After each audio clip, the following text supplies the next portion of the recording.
नमस्कार प्रिय मित्र आणि मैत्रिणींनो, आपले माझ्या यूट्यूब चॅनलमध्ये स्वागत आहे। आपणा सर्वांना स्वातंत्र्य दिनाच्या खूप खूप शुभेच्छा। तिरंगी आमचा भारतीय झेंडा उंच उंच फडकवू, प्राणपणाने लढून आम्ही शान याची वाढवू।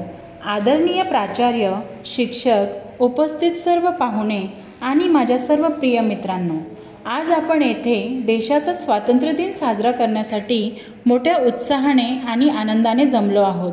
भाषणाची सुरुवात करण्याआधी सर्वांना स्वातंत्र्य दिनाच्या खूप खूप शुभेच्छा देते। भारताला 15 ऑगस्ट 1947 रोजी ब्रिटिश राजवटीतून मुक्तता मिळाली, त्यामुळे भारत देश त्यावेळेपासून मोकळा श्वास घेऊ शकला। पण भारताला हे स्वातंत्र्य सहजासहजी मिळाले नाही।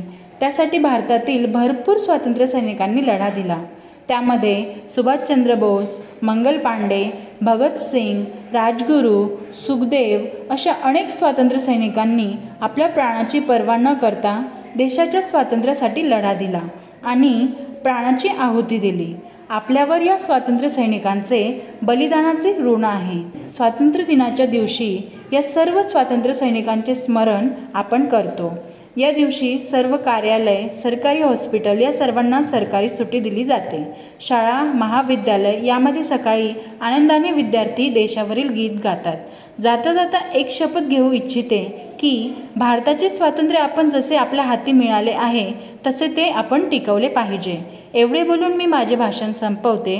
जय हिंद, जय महाराष्ट्र।